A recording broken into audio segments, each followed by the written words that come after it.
अविरल Ganga YouTube channel पर आप सभी संस्कृत प्रेमियों का स्वागत, अभिनंदन। मैं अमित मिश्रा आज लेकर आया हूँ आपको पढ़ाने लकार। संस्कृत में लकार। लकार को हम लोग क्रिया भी कह सकते हैं। लकार को क्या कहते हैं? क्रिया। यानी संस्कृत वाले इसको क्या बोलेंगे? क्रिया को लकार बोलेंगे। हमेशा यूपी टेट, सुपर टेट और जितने भी संस्कृत के एग्जाम होते हैं उसमें क्या होता है, संस्कृत से भी पूछेगा कि लकारों की संख्या कितनी होती है। तो लकारों की संख्या कुल मिलाकर के कितनी होती है? 10 होती है। लकारों की संख्या 10। देखिए, आपसे जो संस्कृत यानी लकार में जहाँ से प्रश्न बनते हैं मैं उस पर चर्चा करता हूँ। आपसे परीक्षा में यदि सवाल पूछेगा, और ये कहाँ सवाल पूछेगा? यूपी टेट, सी टेट और अन्य राज्यों के टेट से ये सवाल बनते हैं संस्कृत में कि इस लकारों में कि लकार की संख्या कितनी? तो लकार 10 होते हैं। कितने होते हैं? लकार 10 होते हैं। पहला लकार है लट लकार। लट लकार ये किस काल का बोध कराएगा? लट लकार वर्तमान काल का बोध कराता है। लट लकार वर्तमान काल का बोध कराता है। लट लकार के बाद आता है आपका लोट लकार। लोट लकार। लोट लकार किस अर्थ में होता है? इन लोट लकार की जो क्रियाएं होती हैं वो किन अर्थों में होती हैं? वो आज्ञार्थक। आज्ञार्थक में तो आज्ञा अर्थ देने वाले जो क्रियाएं होती हैं, जैसे तुम पढ़ो, तुम लिखो, तुम सो जाओ, तुम पढ़ो इत्यादि। ये आज्ञार्थक। तुम जाओ, तुम हटो, तुम बोलो, तुम पढ़ो, मैं पढ़ूं, मैं लिखूं, आज्ञा दिया जाए अथवा आज्ञा लिया जाए। तो वहां पर हम किस क्रिया का प्रयोग करते हैं? क्रिया मतलब किस लकार का प्रयोग करते हैं? तो वहां पे आ जाएगा लोट लकार। कौन सा लकार? लोट लकार। यानी हम पढ़ चुके क्या? लट लकार, लोट लकार। तीसरा लकार है हमारा विधिलिंग लकार। कौन सा लकार? विधिलिंग लकार। विधि का मतलब ही होता है कि जो विधान करे। देखिए, विधिलिंग लकार, जैसा कि इसमें ही अर्थ छिपा हुआ विधि। विधि मतलब विधान करने वाला। ये किस अर्थ में होगा? ये चाहिए अर्थ में होता है। किस अर्थ में होता है? चाहिए अर्थ में होता है। जैसे तुमको पढ़ना चाहिए, तुमको लिखना चाहिए, तुमको फोटो खींचना चाहिए, तुमको वीडियो बनाना चाहिए इत्यादि। तो जहां भी आप देख रहे हैं कि कोई वाक्य है उसमें चाहिए पद है, तो वहां पर हम किस क्रिया का प्रयोग करेंगे, यानी किस लकार का प्रयोग करेंगे? तो हम चले आएंगे विधिलिंग लकार के पास। यानी जो भी क्रियाएं इसमें बनती हैं, लकार में जो भी क्रियाएं होंगी उन्हीं का हम प्रयोग करेंगे। विधिलिंग लकार के बाद आपका नंबर आता है लृट लकार। कौन सा लकार? लृट लकार। एक बार हमारे साथ वाचन भी कर लीजिएगा आप लोग हमारी वीडियो के माध्यम से। लृट लकार। लृट लकार। लृट लकार ये किस काल का बोध कराता है? ये फ्यूचर का बोध कराएगा, यानी कि भविष्य काल का बोध कराएगा। जैसे गागेगी, यानी वह पढ़ेगा, वह लिखेगा, वह जाएगा, वह सोएगा इत्यादि। लंग लकार। लंग लकार का प्रयोग हम किस काल में करते हैं? भूतकाल के अर्थ में। किस काल के अर्थ में? भूतकाल के अर्थ में। यहाँ आप देख रहे होंगे अनद्यतन भूत लिखा है। अनद्यतन का मतलब होता है, अद्यतन माने होता है आज, और अनद्यतन माने होता है जो आज ना हुआ हो। ठीक, जैसे कहा भूत में जो आज की घटना ना हो। भूत माने होता है बीता हुआ, जो आज ना बीता हो, थोड़ी देर पहले का ना बीता हुआ, उसको हम बोलते हैं अनद्यतन भूत। तो इसको हम अनद्यतन भूत। ये देखिए लंग लकार। लंग लकार में कौन, ये किस काल का बोध कराएगा? ये भूतकाल का बोध कराएगा। हमको पढ़ना है, यानी कि यूपी टेट, सुपर टेट अर्थात और किसी राज्यों में जब भी यूपी टेट के लेवल का जब सवाल पूछेगा तो आपसे केवल मुख्यतः 5 ही लकार यहाँ से पूछेगा। कितने लकार पूछेगा? केवल 5 लकार पूछेगा। और 5 के बाद जो 6, 7, 8, 9, 10 यानी 10 लकार होते हैं। और इन लकारों का प्रयोग हमेशा हायर एजुकेशन यानी हायर जो परीक्षाएं होती हैं वहाँ से यहाँ सवाल बनता है। ये तो हम आपको लिखवा दिया आपकी जानकारी के लिए। अगर भाई परीक्षा में सवाल पूछेगा ही कि लकारों की संख्या कितनी होती है, तो लकारों की संख्या कुल कितनी होती है मित्रों? 10 होती है। तो बस इतना आपको जानना होगा कि लकार में हमको केवल 5 ही लकार पढ़ना है। लेकिन एक बार आपकी जानकारी के लिए हम यहाँ पर आपको लेके आते हैं। जैसे लिखा लिट लकार। लिट लकार का मतलब होता है, लिट लकार का प्रयोग भी हम परोक्ष भूत। हमारे यहाँ संस्कृत में 3 प्रकार के भूत माने गए हैं। एक होता है सामान्य भूत, एक होता है अनद्यतन भूत और एक होता है परोक्ष भूत। परोक्ष भूत मतलब होता है कि जैसे जो पर माने होता है किसी दूसरे के द्वारा बताई गई बातें। परोक्ष का मतलब शब्द में ही अर्थ निहित है, जैसा क्या लिखा परोक्ष भूत। तो पर माने होता है कोई दूसरा, किसी दूसरे के द्वारा बताई गई बातों को जब हम कहते हैं, जैसे कहा कि राजा दशरथ अयोध्या के राजा थे, राजा दशरथ अयोध्या के राजा थे। ये भूतकाल तो है, लेकिन इस भूतकाल को हमने तो देखा नहीं कि राजा उस समय कौन था, राजा दशरथ, लेकिन वो पर यानी किसी दूसरों के द्वारा बताया गया। यानी हमारे दादा बाबा भी नहीं देखे, मैंने बहुत पूर्वज जाके देखे होंगे, सुने होंगे, कानों कान सुने होंगे, तब जो है उनको पता चला कि जो है राजा दशरथ क्या थे, अयोध्या के राजा थे। तो राजा थे वहां पर जो क्रिया लगेगी वो किसकी क्रिया लगेगी, वो लिट लकार की क्रिया लगेगी। ये आपकी जानकारी मात्र के लिए है। फिर देखिएगा लुंग लकार। लुंग लकार में क्या आएगा, सामान्य भूत। हमने आपसे बताया कि संस्कृत में भूतकाल के लिए 3 लकार का प्रयोग हम लोग कर लेते हैं। जैसे पहला हो गया लंग लकार, फिर आपका लिट लकार, फिर आपका लुंग लकार। सामान्य भूत में सामान्यतः वह पढ़ता था, वह लिखता था, वह जाता था, ठीक है। वो कहने पर ही निर्भर होता हम किस काल को कैसे प्रेजेंट कर रहे हैं, यानी भूतकाल का प्रयोग हम सामान्यतः इसमें भी कर लेते हैं। आइए आगे नीचे फिर लिखा है लुट लकार। लुट लकार में भी क्या होता है, भविष्यत काल। अभी हम आपको यहाँ पर बताएं, ये देखिएगा लिट लकार, यहाँ देखिएगा लिट, चौथे नंबर पे लिट लकार। लिट लकार का भी हम संस्कृत वाले 2 जगह प्रयोग करते हैं, यानी भविष्यत काल के लिए 2 लकारों का प्रयोग करते हैं। एक लिट लकार है और दूसरा है आपका लुट लकार।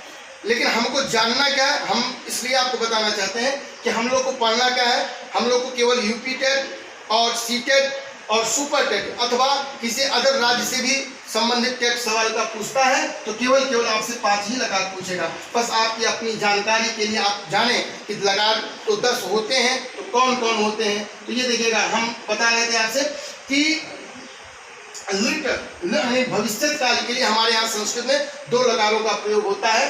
पहला हुआ आपका लिट लकार और एक लकार यहाँ पे हुआ लुट लकार।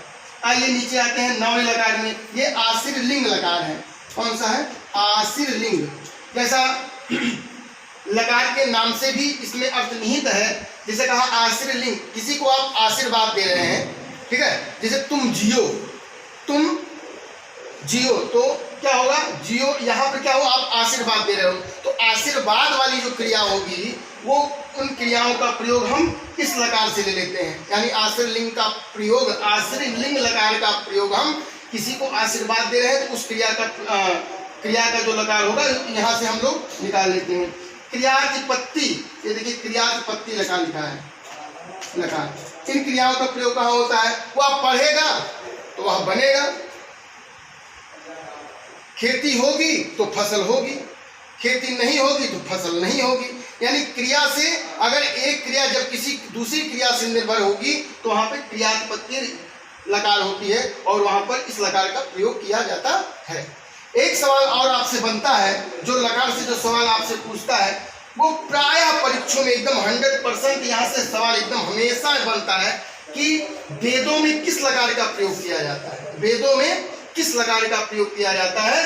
तो आपसे एक सवाल यहाँ से जब भी पूछेगा आप हमेशा कहिएगा, देखिएगा थोड़ी सी अशुद्धि लिखी हुई है, लेट लकार। कौन सा लकार, लेट लकार।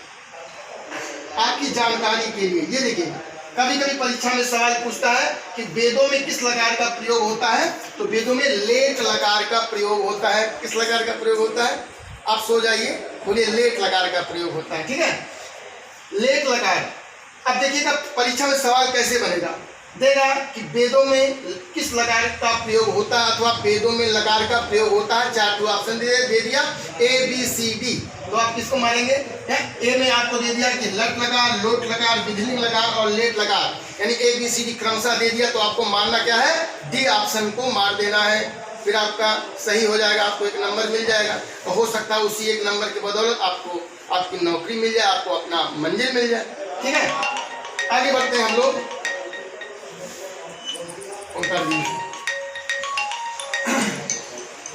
आइए। तो ये हम आज आपकी जानकारी लेकर हम बता दें कि लकारों की संख्या कितनी हुई, 10 हुए। अब हम आगे बढ़ते हैं कि इसी से हम लोग मिटाते हैं 10 से। अभी तक हमने पढ़ा लकारों की संख्या कितनी हुई? 10 हुई। लकार 10 हुई, जिसमें एक लकार का अलग से हम बता दिया गया नोट के माध्यम से। वेदों में लेट लकार का प्रयोग होता है, लेट लकार का, ठीक है। आइए पहला जो लकार हुआ लट लकार, जिनको हम कहते हैं वर्तमान काल। क्या कहते हैं मित्रों? वर्तमान काल। इसमें देखिएगा संस्कृत में एक से और आप सुन लीजिए कि वचन 3 होते हैं। वचनों की संख्या कितनी होती है? वचन 3 होते हैं और पुरुष भी 3 होते हैं।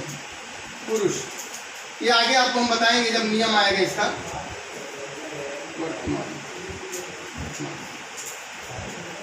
वचन, कभी कभी संस्कृत में परीक्षा में सवाल पूछता है कि वचनों की संख्या कितनी, तो संस्कृत में वचनों की संख्या कितनी होती है?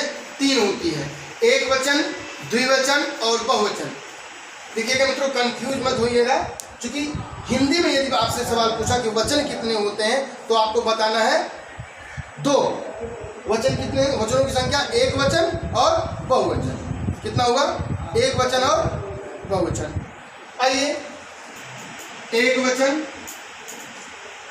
द्विवचन और बहुवचन। बहुवचन इधर देखिएगा, प्रथम पुरुष,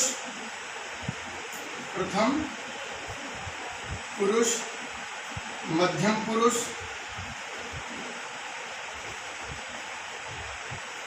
और उत्तम पुरुष।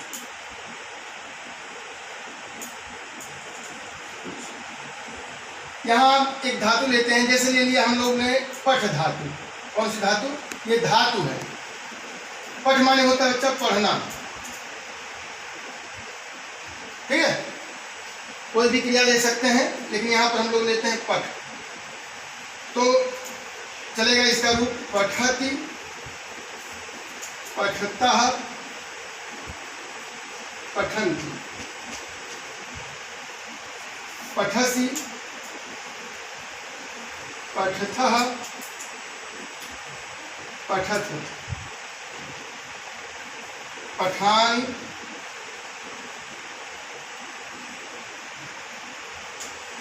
पठावः, पठामः। ठीक है। अब देखिएगा पठ, एक बार हमारे साथ वाचन कर लीजिएगा वीडियो के माध्यम से। बोलिएगा पठति, पठतः, पठन्ति, पठसि, पठथः, पठथ, पठामि, पठावः, पठामः। ठीक। अब इसके बाद हम इसी के तर्ज पर बहुत सारे संस्कृत के धातुओं के रूप बना सकते हैं वर्तमान कालिक। जैसे पठ के बाद जैसे आता है आपका गच्छ। गच्छ माने होता है चलना। गम धातु है, सॉरी एक मिनट देखिए, मूल रूप से तो गम धातु है, गम को गच्छ आदेश हो जाता है। ये देखिएगा, गच्छ माने होता है चलना, ठीक है। अब इस पे हम चलाएंगे, देखा पठति, पठता, पठन्ति, ऐसे ही चला देंगे, गच्छति, गच्छता, गच्छन्ति। शॉर्टकट में आप देखेंगे तो इसमें आपको मूल रूप से एक चीज दिखाई पड़ेगा, अति, अतः, अंति, असि, ब्लैक बोर्ड व्हाइट बोर्ड थोड़ा छोटा है, पठसि, ठीक है। असि, अथः, अथ,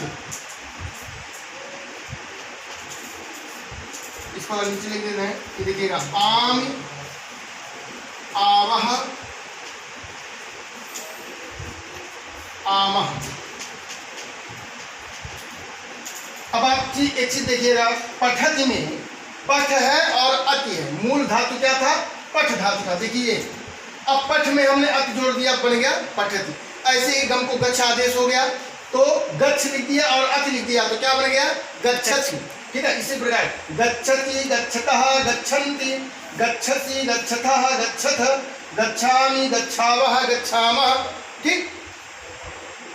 जैसे कहा गई, गई माने होता है गाना और इधर अति है तो बन जाएगा गायति, गायतः, गायन्ति, गायसी गायथा गायथ, गायामी गायावह गायामः। गई मन होता है गाना, गाता है।